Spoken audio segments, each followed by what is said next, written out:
Listen to ShowBizz or boxing. What's better? What's better? All boxing. What's better? Listen to ShowBizz. What's better? No kicks. No kicks. What's better? What's better? Listen to ShowBizz. Or boxing.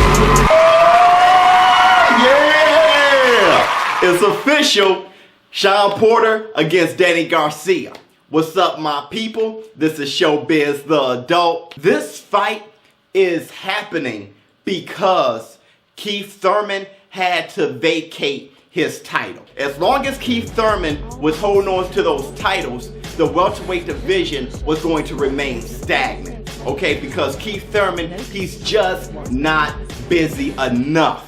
So it is a blessing to us boxing fans that Keith Thurman had to vacate his title so we can get some movement in the welterweight division. Let's talk about this Shawn Porter and Danny Garcia fight. Shawn Porter has been saying for a while that he's been chasing after Danny Garcia, and Danny Garcia has been ducking him. And it all led up to the post-fight interview of Danny Garcia versus Brandon Rios. That's when Shawn Porter came in with his father, started doing the Wakanda thing. Now, what I didn't expect and what I think they didn't expect is for Danny Garcia to respond the way he did. Danny Garcia could have easily responded as a gentleman, as a businessman. He could have said, I don't know what's next, ask my team. But Danny Garcia said, dude, I'll fight you right now. If you want to fight that bad, why don't you come to the gym and I'll fight you in the gym. If you want to fight, you making it look like you want to fight me, like you want to scrap.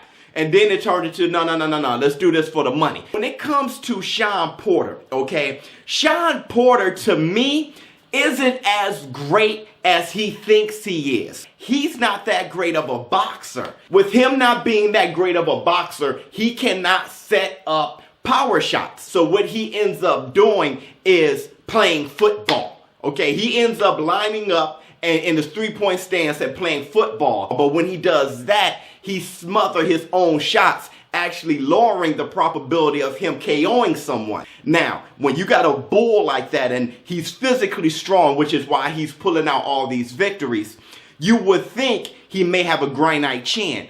Not the case. He's been rocked many times, got rocked multiple times by Keith Thurman. He was dropped by Adrian Broner in the 12th round of their fight. He was hurt a few times against Kell Brook. So he does not show a chin that, you know, like a Margarito chin. He doesn't have like a stone face. All right, so he can get hurt.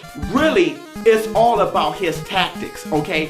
How much football can he play in the ring to pull the fight out? Now, let's talk about Danny Garcia. Danny Garcia, he's actually surprised me on one thing.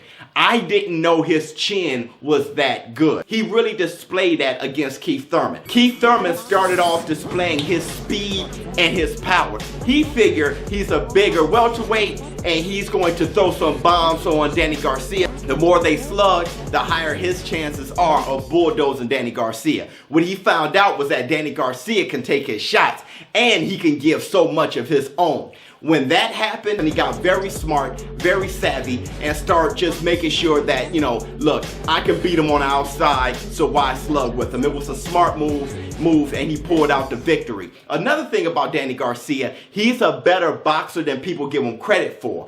And most of his power is actually at mid-range, if not at a distance. He throws big looping shots. And what he displayed against Brandon Rios is he doesn't even have to dig and sit down on his shots to knock you out. And Brandon Rios is known for having a very tough chin. So when I'm looking at the Danny Garcia versus Shawn Porter fight and I'm matching them up, I'm leaning towards Danny Garcia. Shawn Porter is going to begin this fight trying to box. He always tries to box, okay? His lack of boxing ability starts to really show up, and he says, okay, down, ready, set, hey. He starts playing football. He knows what time it is, okay? So I think he's going to begin trying to box against Danny Garcia, and at that distance, What happens when sluggers try to box Danny Garcia? Ask Brandon Rios, ask Matisse. Danny Garcia start cracking that bell. So once he start playing football, I see him manhandling Danny Garcia.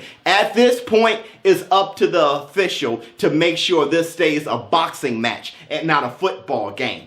If the official does his job, then the fight is one-sided, in my opinion. It's all Danny Garcia. But if the official let this become your classic Shawn Porter football game, then I see the fight being closer. But I still got Danny Garcia winning the fight with more effective, clean punches.